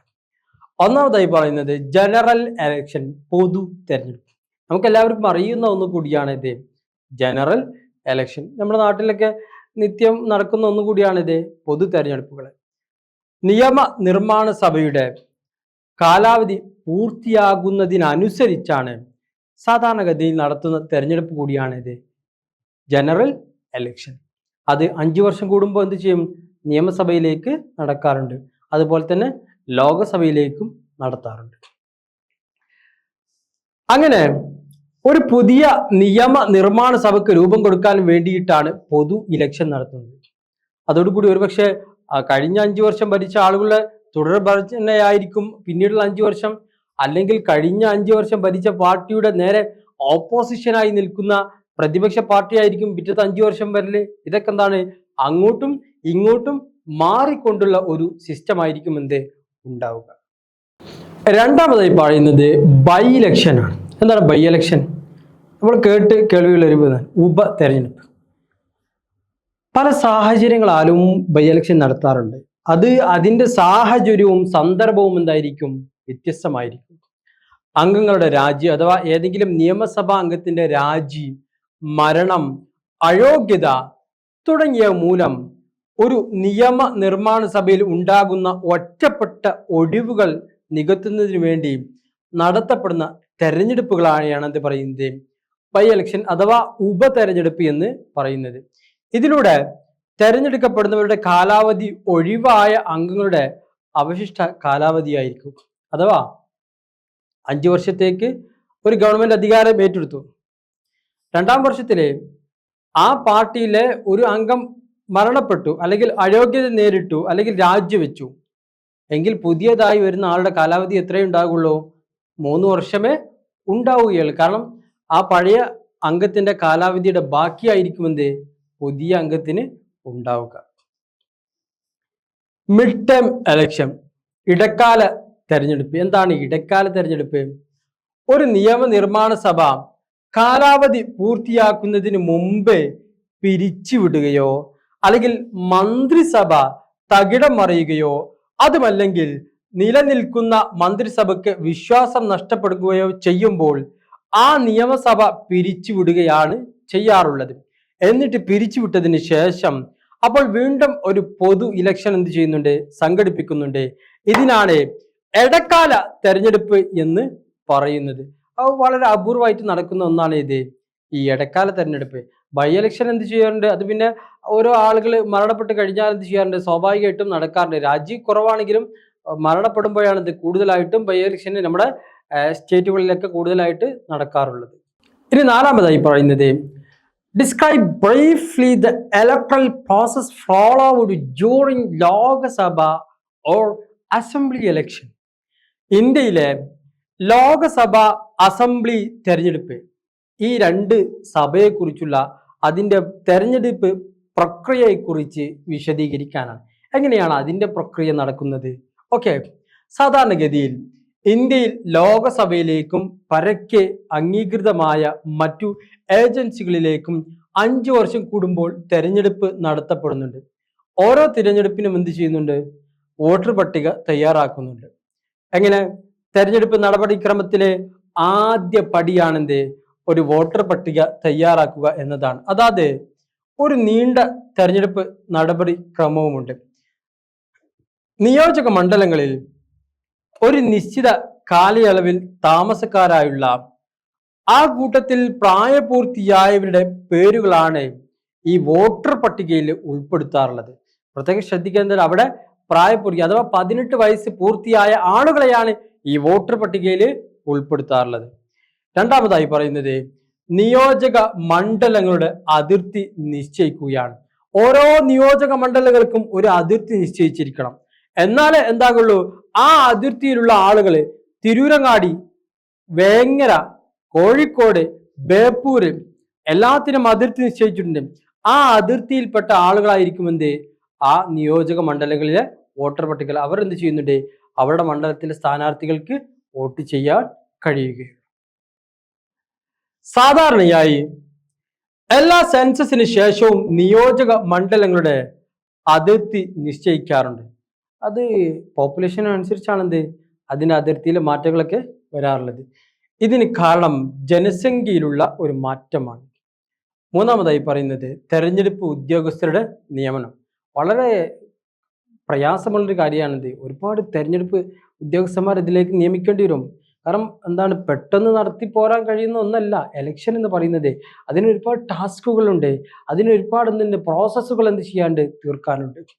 മുഖ്യ തെരഞ്ഞെടുപ്പ് ഉദ്യോഗസ്ഥൻ, റിട്ടേണിംഗ് ഉദ്യോഗസ്ഥർ, പ്രൊസീഡിംഗ് ഉദ്യോഗസ്ഥർ, പോളിംഗ് ഓഫീസർമാർ, പോളിംഗ് അസിസ്റ്റന്റുമാർ എന്നിവരെന്ത് ചെയ്യുന്നുണ്ട്? തെരഞ്ഞെടുപ്പ് കമ്മീഷൻ നിയോഗിക്കുന്നുണ്ട്. എന്തിനു വേണ്ടി നിയോഗിക്കുന്നു എന്ന് ചോദിച്ചാൽ തെരഞ്ഞെടുപ്പിന്റെ സുഗമമായ മുന്നോട്ടുള്ള ഗമനത്തിന് വേണ്ടി പ്രവർത്തിക്കാൻ, അത് വളരെ സുതാര്യമായിട്ട് തന്നെ പ്രവർത്തിച്ചുകൊണ്ടായിരിക്കണം മുന്നോട്ട് പോകേണ്ടത് എന്നതിന് വേണ്ടിയിട്ടാണ് ഇത്രത്തോളം ഉദ്യോഗസ്ഥരെ ഈ ഒരു പ്രോസസ്സിന് വേണ്ടിയിട്ട് നിയോഗിക്കുന്നത്. നാലാമതായി പറയുന്നത് പോളിംഗ് സ്റ്റേഷനുകളുടെയും ബൂത്തുകളുടെയും സ്ഥാപനം. കൃത്യമായിട്ട് എന്ത് ചെയ്യണം? പോളിംഗ് സ്റ്റേഷനുകൾ എന്ത് ചെയ്യണം? നിർമ്മിച്ചെടുക്കണം. 5 വിജ്ഞാപനവും നാമനിർദ്ദേശവും. അതിന്റെ സമയത്തിനനുസരിച്ച് എന്ത് ചെയ്യണം? ആ ഒരു പ്രോസസ്സിങ്ങും നടന്നുകൊണ്ടിരിക്കണം. സ്ഥാനാർത്ഥികൾ നാമനിർദ്ദേശം നൽകണം, അവരുടെ വിജ്ഞാപനം പരിശോധിക്കണം. വിജ്ഞാപനം പുറപ്പെടുവിച്ചു കഴിഞ്ഞാൽ അവർ നാമനിർദ്ദേശം നൽകും. അതിനുശേഷം എന്ത് ചെയ്യും? അതിന് സസൂക്ഷ്മ നിരീക്ഷണങ്ങൾ എന്ത് ചെയ്യും? അതിലൂടെ നടക്കുകയും ചെയ്യും. ആറാമതായി പറയുന്നത് പ്രകടന പത്രികയാണ്. തെരഞ്ഞെടുപ്പ് വിജ്ഞാപനം പുറപ്പെടുവിച്ച് കഴിഞ്ഞാൽ രാഷ്ട്രീയ പാർട്ടികൾ എന്ത് ചെയ്യുന്നുണ്ട്? അവരുടെ പ്രകടന പത്രികകൾ പുറത്തിറക്കുന്നു. ഏഴാമതായി പറയുന്നത് തെരഞ്ഞെടുപ്പ് പ്രചാരണം. തെരഞ്ഞെടുപ്പ് വിജ്ഞാപനം പുറപ്പെടുവിച്ച് കഴിഞ്ഞാൽ പിന്നീട് രാഷ്ട്രീയ പാർട്ടികൾ അവരുടെ പ്രകടന പത്രികകൾ എന്ത് ചെയ്യുന്നു? പുറത്തിറക്കുകയും ചെയ്യുന്നുണ്ട്. എട്ടാമതായി പറയുന്നത് വോട്ടിംഗ് ആണ്. വോട്ടിങ്ങിന് നിശ്ചിത ദിവസം മുമ്പ് തന്നെ പ്രചാരണം നിർത്തണം. അതിൻ്റെ 2 ദിവസം മുമ്പ് എന്ത് ചെയ്യും? പ്രചാരണം നിർത്തിയിരിക്കും. തെരഞ്ഞെടുപ്പ് നിശ്ചയിച്ച ദിനത്തിൽ വോട്ടർമാർ എന്ത് ചെയ്യാൻ പാടില്ല? പോളിംഗ് ബൂത്തുകളിൽ എത്തി സ്വതന്ത്രമായി വോട്ട് ചെയ്യുന്നു. പിന്നീട് അവിടെ എന്ത് ചെയ്യരുത്? ഒരു പബ്ലിക് ആയിട്ടുള്ള ഒരു പ്രചാരണം നടത്താൻ സാധ്യമല്ല, അത് ചെയ്യാനും പാടില്ലാത്തതാണ്. 9ാമതായി പറയുന്നത് വോട്ടെണ്ണലാണ്. എങ്ങനെയാണ് വോട്ടെണ്ണൽ? മുൻകൂട്ടി തയ്യാറാക്കിയ സ്ഥലത്ത് വെച്ച് സ്ഥാനാർത്ഥികളുടെയോ പ്രതിനിധികളുടെയോ സാന്നിധ്യത്തിൽ എന്ത് ചെയ്യുന്നു? വോട്ടുകൾ എണ്ണി തിട്ടപ്പെടുത്തുന്നു. വളരെ കാർക്കശമായിട്ടുള്ള അല്ലെങ്കിൽ ഒരു വലിയ പ്രയാസമുള്ള ഒരു പ്രോസസ്സിംഗ് ആണ് എന്ത് വോട്ട് എണ്ണ എന്നുള്ളത്. കാരണം ഒരു വോട്ട് അവിടേക്ക് പോയി കഴിഞ്ഞാൽ മറ്റൊരു കച്ചറ ഉണ്ടാക്കും, ഇത് ഇങ്ങോട്ടും കച്ചറ ഉണ്ടാക്കും. അങ്ങനെ ഒരു വലിയൊരു പ്രയാസമുള്ള ഒരു പ്രവർത്തനമാണ് എന്ത് വോട്ട് എണ്ണി തിട്ടപ്പെടുത്തുക. ചിലപ്പോൾ ഏതെങ്കിലും സ്ഥാനാർത്ഥി ഒരു 2 വോട്ടിന് 3 വോട്ടിന് ജയിച്ചാൽ പിന്നെ എന്ത് ചെയ്യും? അവിടെ വലിയ പ്രശ്നങ്ങൾ നടക്കും. പിന്നീട് അത് വീണ്ടും വോട്ട് എണ്ണേണ്ട ഒരു സാഹചര്യം വരിക, അല്ലെങ്കിൽ പിന്നെ അവർ കോടതിയെ സമീപിക്കും. ഇതൊക്കെ ഈ ഒരു പ്രക്രിയയിൽ ഉണ്ടാകുന്നതാണ്. 10ാമതായി പറയുന്നത് സത്യപ്രതിജ്ഞ. തെരഞ്ഞെടുക്കപ്പെട്ട പ്രതിനിധികൾ സഭയിൽ അംഗങ്ങളാകുന്നതിന് മുമ്പ് പ്രതിജ്ഞ എടുക്കേണ്ടതായിട്ടുണ്ട്. അത് ഭരണഘടനാനുസൃതമായിട്ടുള്ള ഒരു പ്രോസസ്സിംഗ് ആണ് ഈ ഒരു സത്യപ്രതിജ്ഞ എന്ന് പറയുന്നത്. അത് കൃത്യമായിട്ട് എന്ത് ചെയ്യും? അത് അതിൻ്റെ ശരിയായ രൂപത്തിൽ തന്നെ നിർവഹിക്കേണ്ട ഒന്നുകൂടിയാണ് പ്രതിജ്ഞ. 11 തെരഞ്ഞെടുപ്പ് ചെലവ് കണക്കുകളാണ്.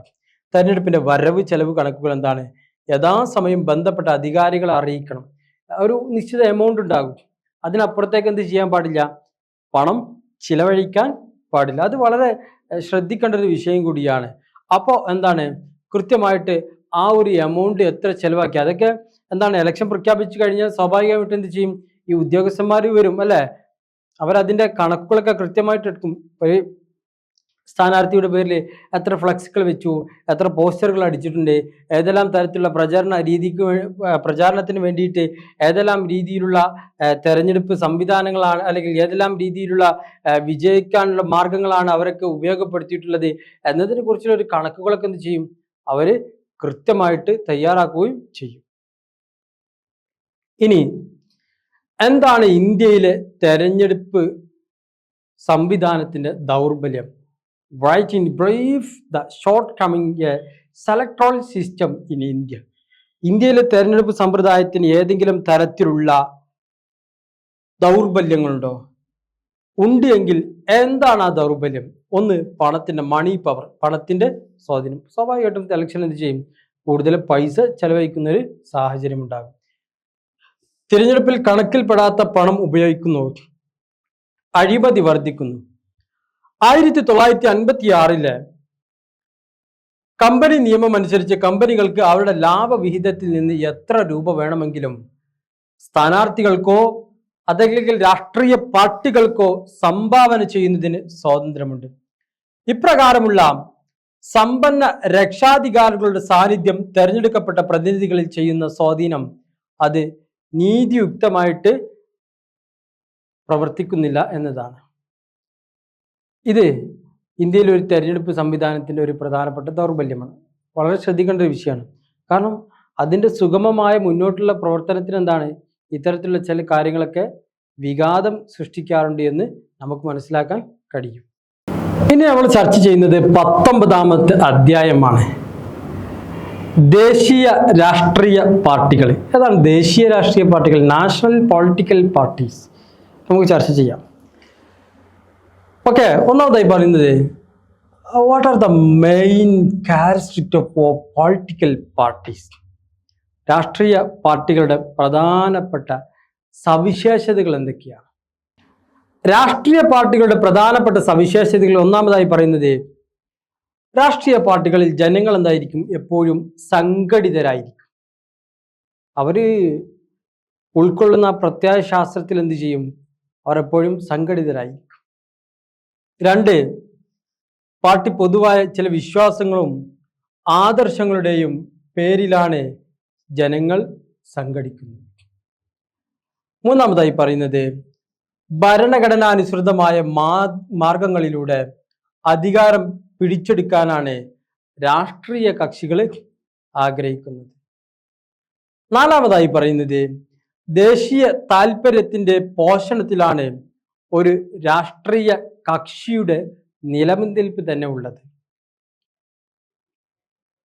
ഇനി ഭാരതത്തിലെ മറ്റൊരു പ്രധാനപ്പെട്ട ചോദ്യമാണ്, discuss the various types of political parties. വ്യത്യസ്ത തരത്തിലുള്ള രാഷ്ട്രീയ പാർട്ടികളെ കുറിച്ച് വിശദീകരിക്കാനാണ്.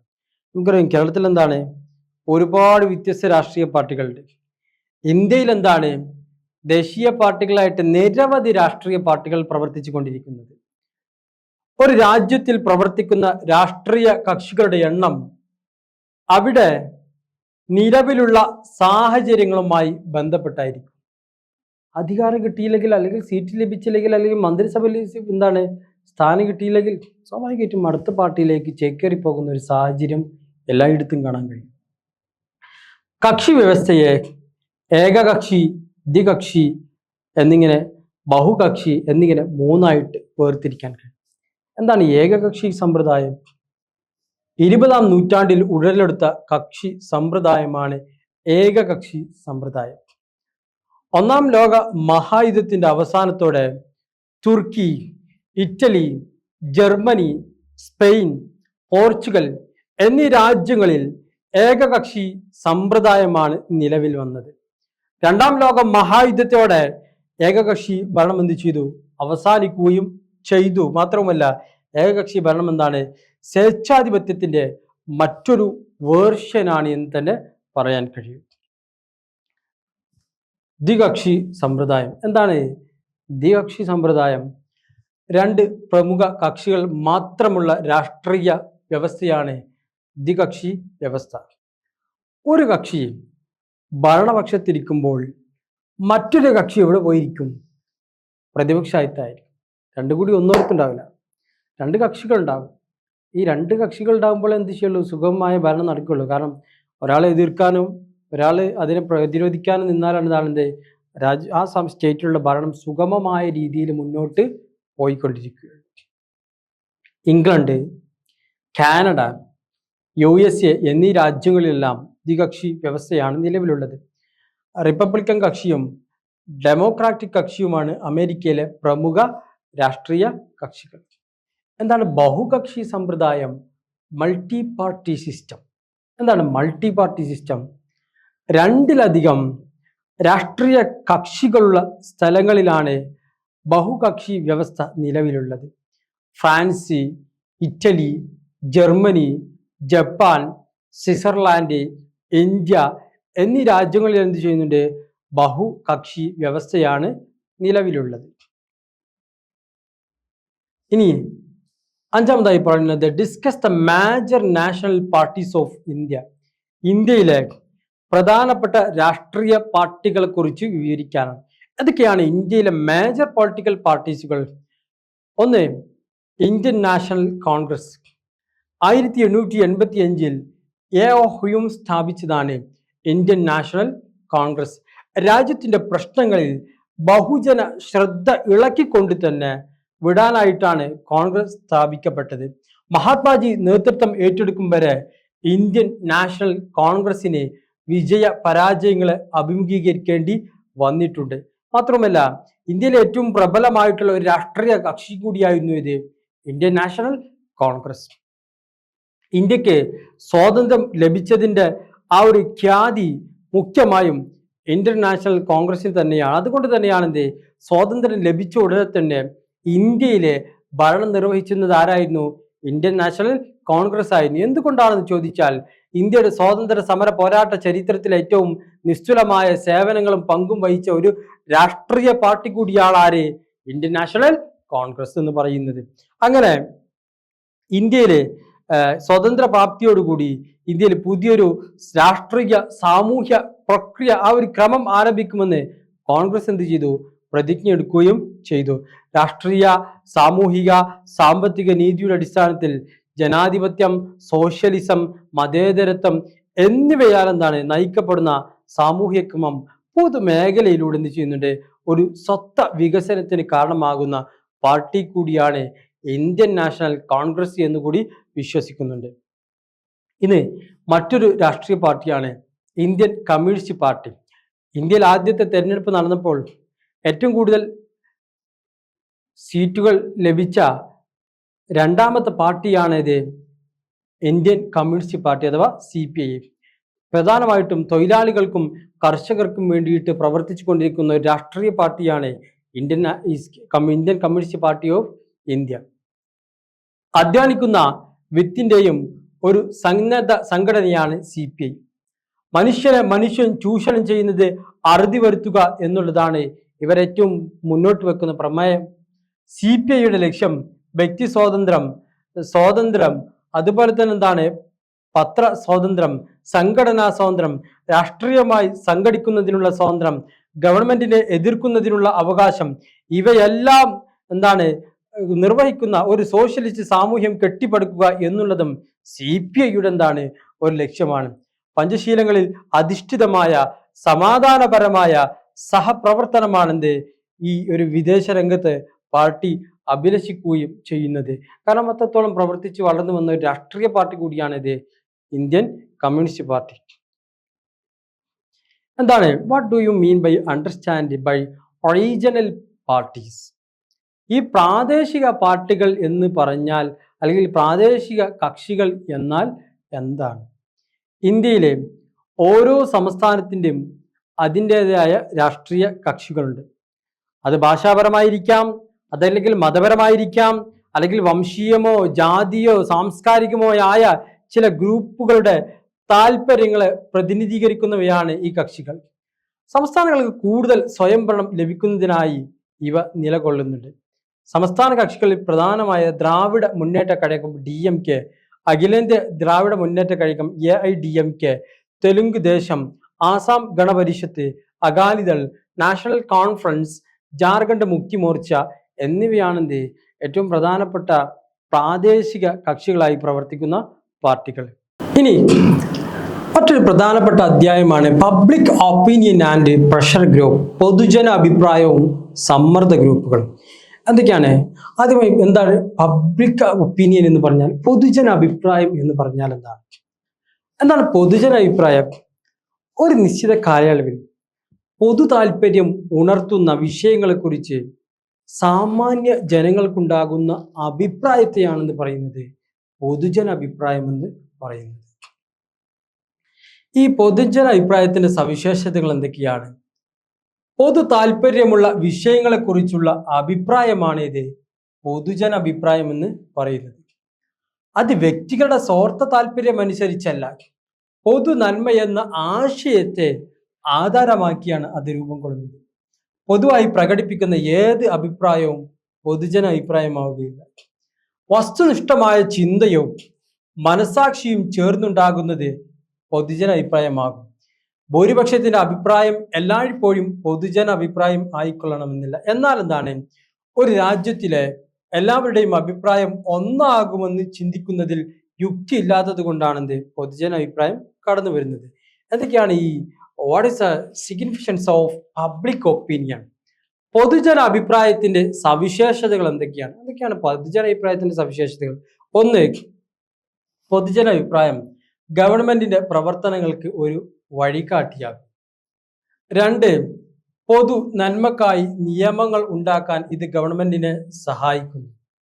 മൂന്നാമതായി, പൊതുജന അഭിപ്രായം ഒരു കാവൽ നാഴയെ പോലെ ഗവൺമെന്റിന്റെ പ്രവർത്തനങ്ങളെ നിരീക്ഷിക്കുന്നു. ഇത് ഗവൺമെന്റിന് കൂടുതൽ ചെയ്യുന്നുണ്ട്? കാര്യക്ഷമമായി പ്രവർത്തിക്കാൻ പ്രേരണ നൽകുന്ന ഒരു കാര്യം കൂടിയാണ് ഈ ഒരു പ്രവർത്തനമെന്ന് പറയുന്നത്. നാലാമതായി പറയുന്നത്, മനുഷ്യാവകാശങ്ങൾ സംരക്ഷിക്കാൻ ഇത് സഹായിക്കുന്നുണ്ട്. അന്താരാഷ്ട്ര പ്രശ്നങ്ങൾക്ക് പരിഹാരം കാണുന്നതിനും ഇത് വളരെയധികം സഹായകമായി മാറുന്നുണ്ട്. ഇനി examine the role of public opinion in the democratic system of India. ഇന്ത്യയിലെ ജനാധിപത്യ രീതിയിൽ പൊതുജന അഭിപ്രായത്തിന്റെ പങ്ക് എന്താണ്? ഒന്നാമതായി പറയുന്നത്, ഗവൺമെന്റിനെ നയിക്കുന്നു. As a guide to government, ഗവൺമെന്റിന്റെ നയങ്ങളെ രൂപീകരിക്കുവാനും ഗവൺമെന്റിനെ നയിക്കുവാനും പൊതുജന അഭിപ്രായം ചെയ്യുന്നുണ്ട്. അത് അത്യന്താപേക്ഷിതമായിട്ടുള്ള ഒന്നാണ്. രണ്ട്, നിയമ നിർമ്മാണത്തിന് സഹായിക്കുന്നു. പൊതുജന അഭിപ്രായം സമകാലീന പ്രശ്നങ്ങൾക്കെതിരെ നിയമനിർമ്മാണം നടത്താൻ അത് ഗവൺമെന്റിനെ കൂടുതൽ സഹായിക്കുന്നു. ഗവൺമെന്റ് എല്ലായ്പ്പോഴും പൊതുജന അഭിപ്രായത്തിന്റെ സമ്മർദ്ദത്തിന് കീഴിലാണ്. ഇത് ഗവൺമെന്റിന് അഴിമതി വിരുദ്ധമായി പ്രവർത്തിക്കാൻ സഹായകമാവുകയും ചെയ്യുന്നുണ്ട്. പിന്നീട് പറഞ്ഞ പൊതുജന അഭിപ്രായം, പബ്ലിക് ഒപ്പീനിയൻ എന്ന് പറയുന്നത് അതൊരു കാവൽ നായയെ പോലെ, act as A watch dog, ഒരു കാവൽ നായയെ പോലെ പ്രവർത്തിക്കുന്നതാണ്. പൊതുജന അഭിപ്രായം ഒരു കാവൽ നായയെ പോലെ പ്രവർത്തിക്കുന്നു. പൊതുജന അഭിപ്രായം ഗവൺമെന്റിന്റെ അതിന്റെ ഉത്തരവാദിത്വത്തിൽ നിന്നും മാറാതെ ഗവൺമെന്റിനെ ജാഗരൂകരായി പ്രവർത്തിക്കാൻ സഹായിക്കുന്നുണ്ട്.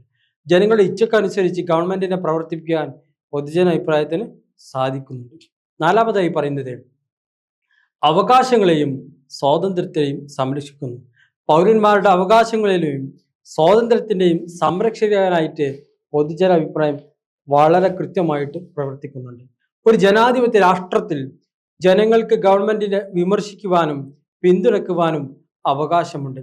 പൊതുജന അഭിപ്രായം ജനങ്ങളുടെ അവകാശവും സ്വാതന്ത്ര്യവും സംരക്ഷിക്കാൻ വേണ്ടി ഗവൺമെന്റിനെ പ്രോത്സാഹിപ്പിക്കുകയോ പ്രേരിപ്പിക്കുകയോ മാത്രമല്ല ചെയ്യുന്നത്, അതിനൊപ്പം ഗവൺമെന്റിന്റെ സമകാലീന സമൂഹത്തിൽ സജീവമായിട്ട് പ്രവർത്തിക്കുവാൻ സഹായിക്കുകയും ചെയ്യുന്നുണ്ട്. ഇനി പൊതുജന അഭിപ്രായത്തിന് വ്യത്യസ്തമായിട്ടുള്ള ഏജൻസികൾ. ഒന്ന്, രാഷ്ട്രീയ സാമൂഹീകരണമാണ്. ആധുനിക സമൂഹത്തിലെ പൊതുജന അഭിപ്രായ രൂപീകരണത്തിന് ഉതകുന്ന നിരവധി ബഹുജന മാധ്യമങ്ങളുണ്ട്. അവയിൽ പ്രധാനപ്പെട്ടവയാണിത്. ഒന്ന്, വർത്തമാന പത്രങ്ങളാണ്. രണ്ടാമതായി പറയുന്നത് രാഷ്ട്രീയ കക്ഷികളാണ്. മൂന്നാമതായി പറയുന്നത് വിദ്യാഭ്യാസ സ്ഥാപനങ്ങൾ. ഇതിൽ സ്കൂളുകൾ ഉൾപ്പെടുന്നുണ്ട്, കോളേജുകൾ ഉൾപ്പെടുന്നുണ്ട്, സർവകലാശാലകൾ വരുന്നുണ്ട്. ഓക്കെ, ഇതെല്ലാം പൊതുജന അഭിപ്രായത്തിൽ വളരെ പ്രാധാന്യം അർഹിക്കുന്ന ഒരു വിഷയം കൂടിയാണ്. അപ്പോൾ ഓക്കെ, ഇത്രയും കാര്യങ്ങളാണ് നമ്മൾ ഇന്നത്തെ ലൈവ് ഓറിയന്റഡ് ക്ലാസ്സിൽ ചർച്ച ചെയ്യുന്നത്. നിങ്ങൾക്ക് ഏതെങ്കിലും തരത്തിലുള്ള സംശയങ്ങളുണ്ടെങ്കിൽ അത് ചോദിക്കണം. കൃത്യമായിട്ട് സംശയങ്ങളുടെ ഭാഗങ്ങൾ അറിയിക്കണം. കാരണം എന്നും നിങ്ങളുടെ ഒരു സഹായിയായിട്ട്, ഒരു ഗൈഡായിട്ടാണ് എന്ത് നാറ്റമി പ്രവർത്തിക്കുന്നത്. വിദ്യാർത്ഥികളുടെ വിജയത്തിന് വേണ്ടിയിട്ട് ഉതകുന്ന എല്ലാവിധ സഹായങ്ങളും നൽകുന്ന ഒന്നും കൂടിയാണ് നാറ്റമി. അപ്പോൾ നിങ്ങൾക്ക് എല്ലാവർക്കും നല്ല മാർക്കോടുകൂടി വിജയിച്ചുകൊണ്ട് ഉന്നതി നേടാൻ കഴിയട്ടെ എന്ന് ആശംസിച്ചുകൊണ്ട് ഈ ഒരു ലൈവ് ക്ലാസ്സിന് ഒരു ഷോർട്ട് ബ്രേക്ക് നൽകുകയാണ്. അടുത്ത ക്ലാസ്സുമായി ഞാൻ നിങ്ങളുടെ മുമ്പിൽ എത്തും. അതുവരേക്കും ഒരു ഷോർട്ട് ബ്രേക്ക്.